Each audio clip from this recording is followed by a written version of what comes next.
이 새벽에 주 앞에 나오신 분들을 진심으로 환영합니다. 찬송가 144장 찬양드리겠습니다.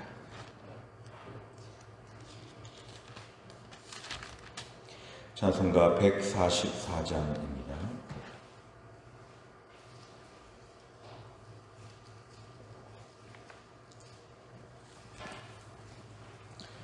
찬송가 144장입니다. 예수 나를 위하여 십자가를 질 때 세상 죄를 지시고 고초당하셨네. 예수님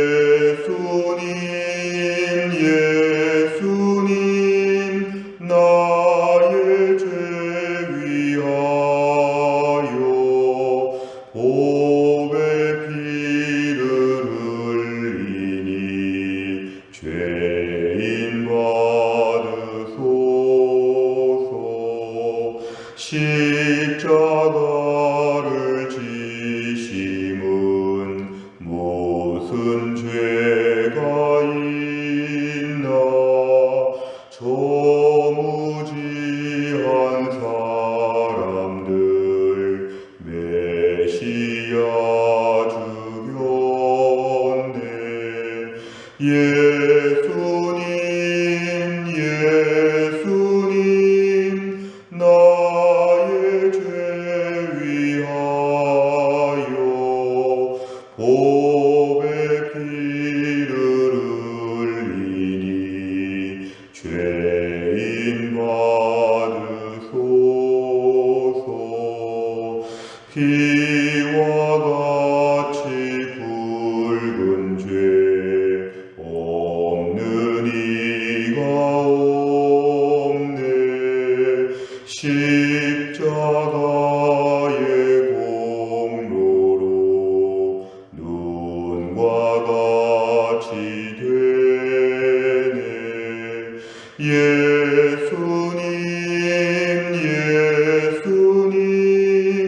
나의 죄 위하여 보배 피를 흘리니 죄인 받으소서. 아름답다 예수여 나의 좋은 친구. 예수 공로 아니면 영원 영벌 받네. 예수님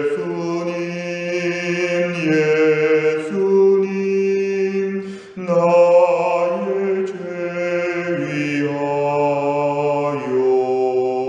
보배 피를 흘리니 죄인 받으소서.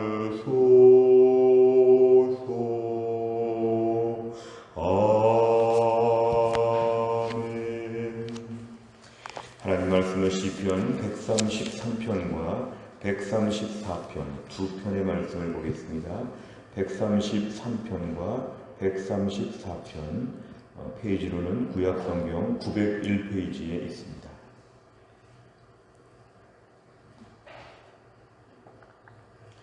시편 133편과 134편 두 편의 말씀을 연이어서 읽겠습니다. 저와 한 절씩 교독하겠습니다. 제가 먼저 읽겠습니다. 보라, 형제가 연합하여 동거함이 어찌 그리 선하고 아름다운고. 머리에 있는 보배로운 기름이 수염 곧 아론의 수염에 흘러서 그의 옷깃까지 내림 같고, 헐몬의 이슬이 시온의 산들에 내림 같도다. 거기서 여호와께서 복을 명령하셨나니 곧 영생이로다. 보라, 밤에 여호와의 성전에 서 있는 여호와의 모든 종들아, 여호와를 송축하라. 성소를 향하여 너희 손을 들고 여호와를 송축하라. 천지를 지으신 여호와께서 시온에서 내게 복을 주실지어다. 아멘. 오늘 두 편의 말씀 역시 이스라엘 백성들이 예루살렘 성전에 올라갈 때마다 부르는, 성전 올라갈 때 부르는 찬양입니다.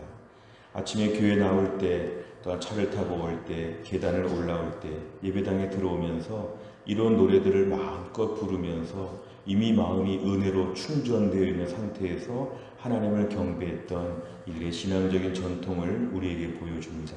우선 133편의 말씀을 보면 형제가 연합하여 동거한다. 이것은 주의 백성들이 행복하게, 다정하게, 사랑스럽게 있는 것을 이렇게 아름답다고 얘기합니다. 하나님의 백성들이 하나님을 찬양하며 같이 기뻐하며 즐거워하며 함께 말씀 듣고 함께 예배 시간에 찬양하는 것, 이 모든 상태, 은혜로 교제하고 나누고 도와주고 불쌍히 보고 아껴주는 것, 이런 모든 모습이 하나님 앞에 너무도 아름답다고 고백합니다. 2절에 보면은 머리에 있는 보배로운 기름, 이 기름은 향유라고 볼 수 있습니다.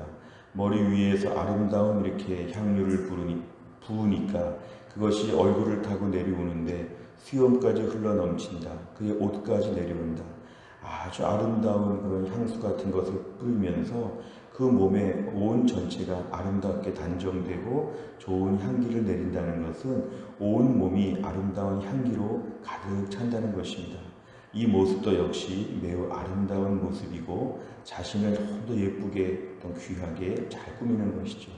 3절에 보면 헐몬의 이슬, 헐몬이라고 하는 것은 저 위에 헐몬산, 헤르몬산이라고 하는 저 위에 이슬이 내린다는 것은 새벽에 이슬이 내리면서 온 산을 덮는다. 이것은 풍요롭게 한다, 기름지게 한다, 산의 물이 풍성하다, 이런 뜻입니다. 그러니까 결국 2절에서는 우리의 신체를 두고서 아름답게 단정한다 그러면 3절의 말씀은 온 자연 만물이 정말 풍요롭게 이렇게 잘 풍성해지고 있다. 결국 3절 끝에 보니까 거기서 여호와께 복을 명령하셨다. 하나님께서 복을 주시는 증상들입니다. 형제가 동거하고 또 우리 몸에 아름다운 향기가 있고 또 자연 만물이 풍성하고 이 모든 것은 다 하나님이 복을 명령하셔서 그렇다. 결국 이 모든 것이 다 복이라는 것입니다. 이 땅에서 우리가 많은 복이 있지만 1절과 2절과 3절의 이러한 축복들이 얼마나 대단한지를 강조하고 있습니다. 134편으로 넘어가면 또 한 가지 복을 우리에게 소개하고 있는데 1절에 밤에 여호와의 성전에 서 있다. 이것은 한밤중에도 불이 꺼지지 않도록 특별히 레위 지파가 성전을 지키고 봉사하는 것을 얘기합니다. 한밤중에 주를 위해서 남들은 자는 시간에 하나님의 교회를 섬기고 지킨다. 하나님의 교회를 향해서 늘 일찍이 준비하고 늦게까지 봉사한다. 결국 하나님의 성전에서 주를 위해서 일하는 이 모든 일이 얼마나 복된지 여호와의 모든 종들아 여호와를 송축하라. 2절에 보니까 성소를 향하여 주 앞에 나온 주의 백성들 함께 손을 들고 하나님을 찬양할 때 이것이 얼마나 복된지 3절에 보면 천지를 지으신 여호와께서 시온에서 하나님께 예배하는 그 자리에서 복을 주신다. 오늘 진정한 복을 우리에게 소개하고 있습니다. 133편의 3절도 하나님이 자연의 만물을 통하여 우리에게 복을 주시는데 134편의 3절을 보면 하나님께 예배하는 자리에서 하나님께서 우리에게 풍성한 복을 주신다. 오늘 두 편의 말씀의 공통점은 하나님이 주시는 복을 우리에게 강조하고 있습니다. 내용과 잘 보시면 첫째, 시편 133편에서 시인은 무엇을 가리켜 선하고 아름답다고 표현합니까? 형제가 연합하여 동거한다. 이것은 믿음의 백성들이 함께 인격적으로 풍성하게 서로 사귀고 도와주고 은혜를 나누며 주님을 찬양하는 것, 이것을 오늘 아름답다 이렇게 표현하고 있습니다. 두 번째를 보면 시편 134편에서 시인은 하나님의 모든 종들에게 무엇을 요구합니까? 1절과 2절의 공통점은 여호와를 송축하라. 여호와를 송축하라. 결국 하나님의 백성들은 하나님의 은혜, 하나님의 복을 많이 누렸다면 이제 우리 할 일은 한 가지밖에 없습니다. 하나님을 송축하라. 다른 말로 하면 하나님을 찬양하라. 특별히 2절에 보니까 손을 들고 여호와를 송축하라. 우리가 예배 시간에 손을 들고 주님을 찬양할 때 사실 우리의 정성을 더 올려드리는 것이죠. 목소리로만 주님을 찬양할 수도 있지만 우리의 비주얼, 우리의 손과 발을 들고 주님을 찬양한다는 것은 더 적극적으로 주님 앞에 찬양하는 믿음의 모습입니다. 세 번째를 보시면 하나님의 백성은 왜 서로 연합하며 하나님을 송축해야 됩니까? 오늘 본문의 각각의 3절 말씀을 보면은 133편의 3절도 보면은 하나님이 거기에서 우리에게 복을 주시기 때문에 그렇습니다. 134편에 보면은 시온에서 복을 주시기 때문에 그렇습니다. 우리가 오늘 주님 앞에 찬양하는 이유는 거기에서 복을 주신다. 거기에서 복을 주신다. 시온에서 복을 주신다. 결국 하나님께서 그 자리를 기뻐하신다는 것이죠. 하나님이 기뻐하시고 복을 주시고 우리는 그 복을 받아서 또 주님을 찬양하고 이것이 은혜의 선순환입니다. 하나님께서 이것을 귀하게 보신다는 뜻이죠. 하나님, 복의 주체는 하나님이십니다. 오늘 두 편의 말씀에 우리가 복을 만드는 것이 아니라 복은 수동적으로 받는 것이다. 누가 주시냐? 여호와께서 복을 주신다. 하나님이 복을 주신다는 것은 기뻐서 하나님이 상을 주시는 것입니다. 기뻐하신다는 건 하나님 이것을 좋게 보신다는 것입니다. 결국 형제가 연합하여 동거한다. 결국 믿음의 백성들이 함께 서로 교제하고 도와주고 기도해주고 울어주고 웃어주고 함께 막 손을 붙잡고 하나님께 예배하고 찬양하는 것, 하나님 이것을 너무너무 좋아하신다는 것입니다. 우리가 오늘 어떻게 하나님을 기쁘시게 할까? 형제가 연합하여 동거한다. 결국 우리가 오늘 믿음으로 살면서 서로 돌아보는 것, 서로 돌아보아 사랑과 선행을 격려하며 믿음으로 온전히 살고자 할 때 그것이 우리 인생 가운데 온몸에 향유를 부은 것처럼 자연 만물에 풍성한 비가 내린 것처럼 이것이 바로 주 안에서 축복된 삶이 된다. 오늘 하나님이 기뻐하시는 일을 해야 하나님께 복을 받는 것 우리에게 가르쳐주고 있습니다. 다른 말로 하면 형제가 연합할 수 있도록 힘써야 된다. 형제가 연합한다는 것이 쉽지 않습니다. 한 부모 밑에 태어난 자녀들도 의가 상하고 의견이 다르고 대립하고 나중에 갈등이 있는데 형제가 연합한다는 것은 자연스러운 것이 아니라 아버지를 생각하여서 마음을 정리하는 것입니다. 우린 예수님을 믿고 주 안에서 입양된 사람들이라고 말씀드렸습니다. 구원의 과정에 입양되었다는 것이 명확합니다. 그렇다면 한 집안에 입양된 형제 자매들로서 우리는 자꾸만 연합하여서 한 몸을 이룰 수 있도록 힘써야 합니다. 의견이 달라도 연합하여 동거해야 아버지가 기뻐한다. 그래야 하나님이 거기서 복을 주신다.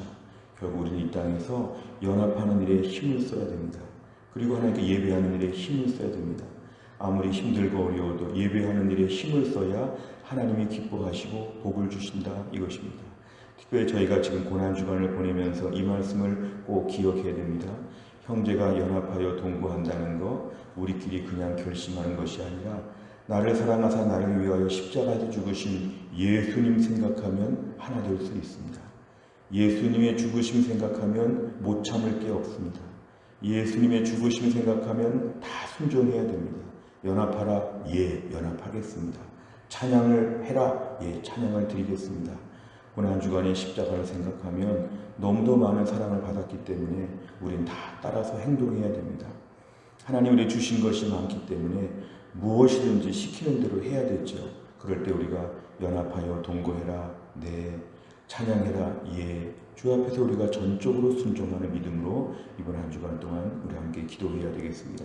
네 번째를 보면 죄로 인해 서로 연합할 수 없는 자들을 십자가의 보혈로 화합하게 하신 주님의 마음을 묵상하며 무엇을 느낍니까?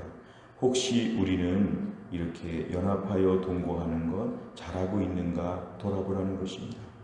우리 한 공동체 안에서 다락방과 제자반과 또 전도회와 또 교회 안의 모든 부서들과 모임들을 통해서 우리는 날마다 서로 연합하고 있는가?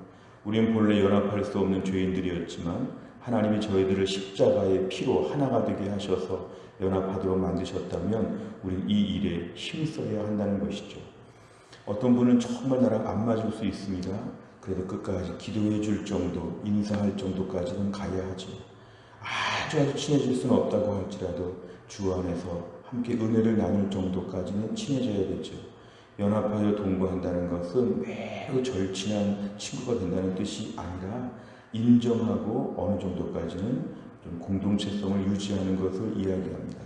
내 안에 이런 면이 있어야 되는데 혹시나 내 안에 연합할 수 없는 자들을 십자가의 피로 연합시켜 주셨는데 나 혼자 아직도 이것을 못하지 않는가? 십자가의 피로 연합하게 하여 주옵소서. 주님 마지막에 십자가에서 죽으셨는데 그 사랑으로 교회를 세우셨는데 피로 값주고 사셨다고 하셨는데 내가 오늘 교회 공동체 안에서 연합할 수 없는 자들, 불편한 자들을 마음을 내가 열어야 됩니다. 그래야 복을 주신다고 했습니다. 내 인생의 기도 제목 그래야 응답됩니다. 10년, 20년째 안 된 문제 내가 연합하고 순종해야 하나님의 복을 주십니다. 오늘 복을 받는 것은 복을 받는 원인과 이유가 되어야 합니다. 형제가 연합하여 동거해라, 하나님을 찬양해라, 순종할 때 우리의 문제들이 드디어 해결된다는 것을 믿고 내가 순종하는 마음을 오늘 다시 갖는 게 필요합니다.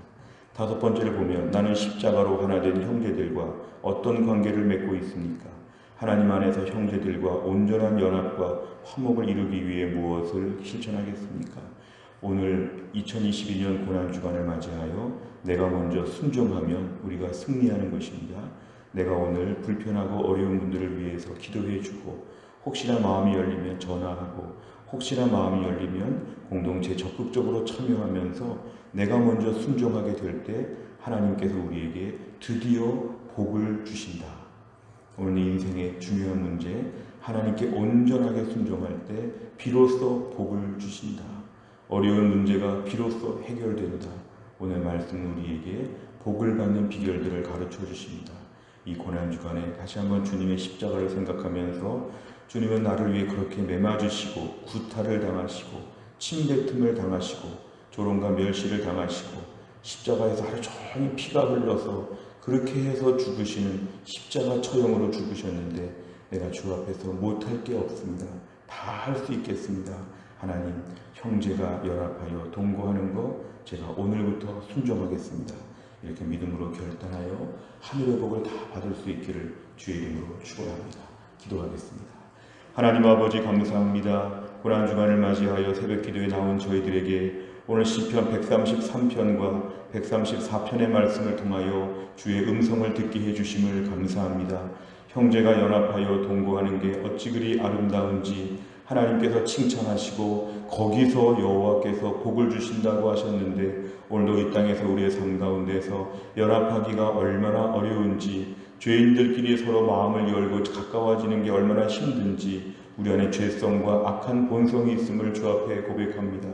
믿음으로 살면서도 주변의 형제 자매들과 더 마음을 열고 하나 되지 못했던 저들의 좁은 마음들과 하나님 아버지 답답했던 마음들을 용서하여 주시고 오늘 말씀 앞에서 우리 마음의 문을 활짝 열고 주 안에서 하나가 되고 주 안에서 은혜를 풍성히 나눌 수 있는 주의 백성 되게 하여 주옵소서. 인생의 기도 제목이 얼마나 많은지 해결되어야 될 난관들이 얼마나 많은지 하나님이 복을 주시는 비법 하나님 앞에서 순종할 때 복을 주신다고 하셨는데 이번 고난주간을 지내면서 이런 부분에 우리가 확실한 순종을 하나님 앞에 보여드리게 하여 주시고 하나님께서 여기에서 주시는 복을 우리 모두가 누리게 하여 주옵소서. 사랑하는 주의 백성들 고난주간 한 주간 동안에 우리의 심령이 회복되게 하여 주시고 코로나 3년째에 무기력하고 지쳐있던 저희가 이번 한 주간 동안 새롭게 능력으로 일어서게 하여 주옵소서. 내일 모레부터 시작되는 3일 동안의 특별 새벽 기도에 이 3일이 저희를 치료하는 3일이 되게 하여 주시고 어떤 병에 걸렸든지 어떤 무기력증에 빠졌든지 이 3일 동안 하나님 만나서 거뜬하게 일어날 수 있는 주의 백성 될 수 있도록 하나님이 함께하여 주옵소서. 하나님 오늘 저녁에 있을 제자훈련에 은혜를 베풀어 주시어서 남지원 집사님, 정근희 집사님, 진미연 집사님 훈련 잘 받게 하여 주시고 이분들이 훈련 잘 받아 온 교회가 하나님 아버지 훈련받는 교회가 뜨거워지게 하여 주옵소서. 오늘 한재율 집사님과 신여순 권사님 투석받는 날인데 하나님이 지키셔서 투석을 잘 받을 수 있도록 하나님이 새 힘을 더하여 주시고 오늘 교회 연로하신 분들을 비롯해서 또 최근에 암 수술하신 분들을 비롯해서 또 지금도 병원에 계신 분들을 비롯해서 약한 분들 또 코로나에 감염되신 분들 한 분 한 분 하나님의 특별한 기적과 은혜로 하나님이 허락하여 주시옵소서. 회복의 은혜를 더하여 주옵소서. 특별히 한태만 집사님 많이 힘들고 어려운 가운데 하나님 오늘 다 고쳐주시어서 깨끗하게 나올 수 있도록 하나님이 함께하여 주옵소서. 한날의 모든 일정을 주님께 의지하오며 예수님의 이름으로 기도하옵나이다. 아멘. 매주 화요일마다 우리 교회는 100대 기도 제목으로 교회 지도자들을 위해 기도합니다. 담임 목사, 교육자, 또 장로님, 순장님, 중직자들을 위해서 29번부터 42번까지 오늘 아침에 꼭 기도해 주시기를 바랍니다. 주기도문 하겠습니다. 하늘에 계신 우리 아버지여, 이름이 거룩히 여김을 받으시오며 나라의 임하옵시며 뜻이 하늘에서 이룬 것 같이 땅에서도 이루어지이다. 오늘날 우리에게 일용할 양식을 주옵시고 우리가 우리에게 죄 지은 자를 사하여 준 것 같이 우리 죄를 사하여 주옵시고 우리를 시험에 들게 하지 마옵시고 다만 악에서 구하옵소서. 대개 나라와 권세와 영광이 아버지께 영원히 싸움나이다. 아멘.